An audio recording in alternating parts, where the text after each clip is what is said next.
Honestly, guys, it's a little bit crazy, but the final game of preseason NFL DFS is here. We got the showdown slate between the Texans versus the Saints. Going to give you guys all the top plays in this video. If you enjoyed the coverage, make sure to give a like and subscribe. Let's go and get into it. And guys, for what it's worth, it has been, a little bit of a grind, but a nice grind. It's a rewarding grind. We're going to continue that into the regular season, so be on the lookout. I already have some videos out there. For week one, I got a first look build out there. I also have a way too early week one core plays video that's out there. Good starting points. So just be on the lookout for those. But looking at this game, we're going to start with the Saints. So for the Saints, we know that the starters are not going to play. Now, my biggest question mark is, does that include Alvin Kamara, who we know is going to start the regular season suspended for the first 3 games? So to me, logically speaking, it does make sense to probably get him a little bit of work in this game. With that being said, I don't expect someone like Jamal Williams to play then. So very interesting there. That is something that is going to be worth monitoring before lineup lock.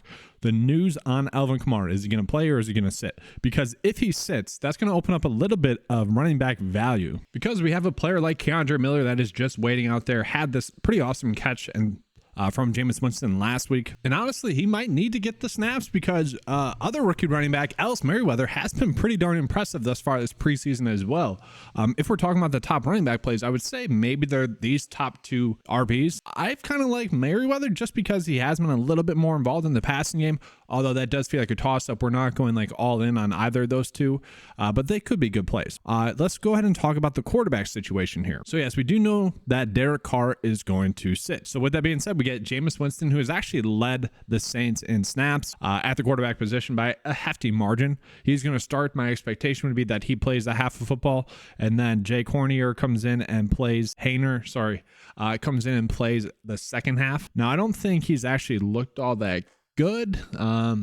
It's gotten better, I would say, but I don't think we really want to be going out of our way to play him. Maybe 5% of our builds, nothing too crazy there. Saints D could be an intriguing pick today. Obviously, it's a showdown slate. We're going to want some kickers and some defenses, but I think I'd prioritize the Saints a little bit more than I would the Texans. Now let's go into the pass catchers because I feel like that is going to be where we are getting our biggest edge. So probably everyone's favorite play when they're looking at box scores is going to be A.T. Perry. It's not really going to be a sneaky play, but it is probably going to be the correct play. Okay, he had a really good game in week 1. Then in week 2, it's still a very solid game for preseason production. He had 5 targets, 3 catches, 5.2 DK points. That is certainly something that we would take. Very strong play at his price point. The question is, do we want to play him in the captain spot? We could potentially do that. We might have some other plays that we might be going in on a little bit more, but not a terrible option. And we will see, guys, they do not have that many receivers.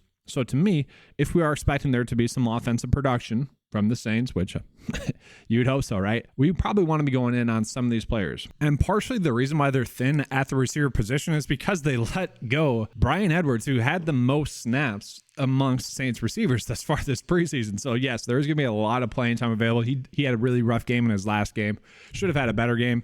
2 pretty bad touchdown killing penalties on plays that were designed to be rub routes. He blocked them. So yes, there's going to be receiver value here. And so to me, I do see this game operating a lot like the game that we had last week for the Saints. No Derek Carr in that game. The starters didn't play in that game. It should be about the same game. So with that being said, I think we're going to get the same production. We see Alice Merriweather, very solid receiving the game in that game.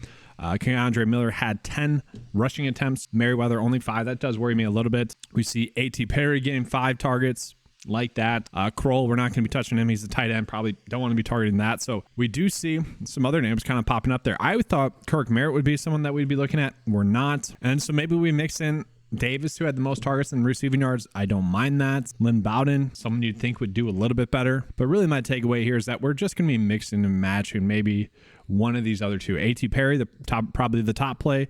Probably going Merriweather at the running back position. I'd say either or. Maybe do the rule on the 9-to-5 lineup builder of I want at least one of those 2 in my builds. And for now, Saints D.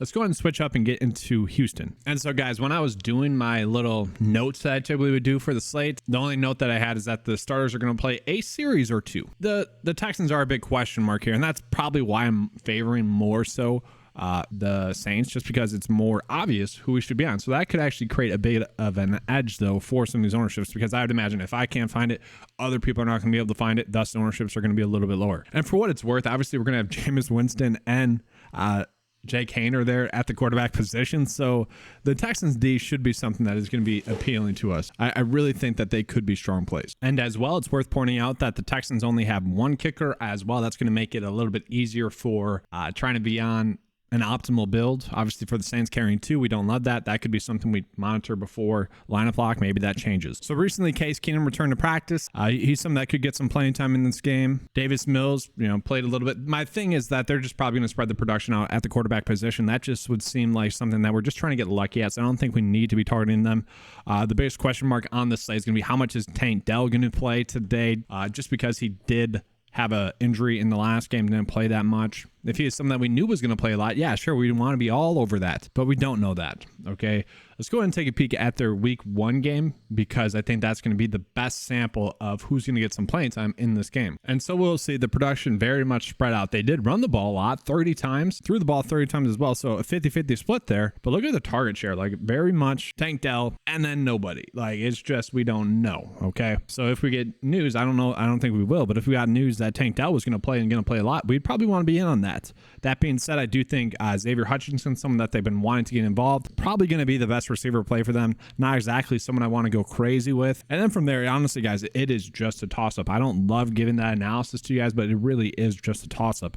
We have a lack of clarity with the Texans just because they like to spread out the wealth. Now, once again, we probably will get this information before lineup lock. If that happens, I will be updating the 9-to-5 members in the Discord chat, but it's tough. Now, something that we want to monitor where we might be getting the best value is going to be the running back situation for the Houston Texans because 2 of their players do currently have the Q tag. If they don't play, that will open up some running back value. It'd probably be Mike Boone that we'd want to turn to the most. He hasn't looked good though, so I worry about that. They did bring in Larry Roundtree last week. Don't want to play him. It's 2 ugly kind of backs there. But then they have Damian Pierce and Devin Singletary, and then they have a fullback tight end and Andrew Beck there. So we might just be forced into some Mike Boone. If he's the only body there, that's what we're going to have to be targeting. And I say I don't like that much because if we go to their week 2 stats, look at this. Mike Boone had 5 carries. Now, he did have a lot of production on the passing game, 6 targets in that one. Loved that, but it's spread out. We can see that. Like, not exactly something we want to be going in on, right? Probably the best running back play. Maybe you're lucky with the touchdown. Don't mind mixing him into the captain spot, but not something we want to be going crazy with. And so just to conclude this video, remind you guys of the promo code that's currently going on the 9-to-5 website. Use the promo code PLAYOFFS to get 50% off your first month membership. This is going to be available for new members only. This ends today as well. So take advantage of this, guys. You'll get access to the 9-to-5 data for fantasy golf, props, and then you get access to the NFL DFS tools that will be updating heading into week 1. So we're a few days away from that as well. So $10 membership, get it for $5 using that code. That's going to be all for this video. I do appreciate that. Let's have a good slate, and as always, let's keep cashing.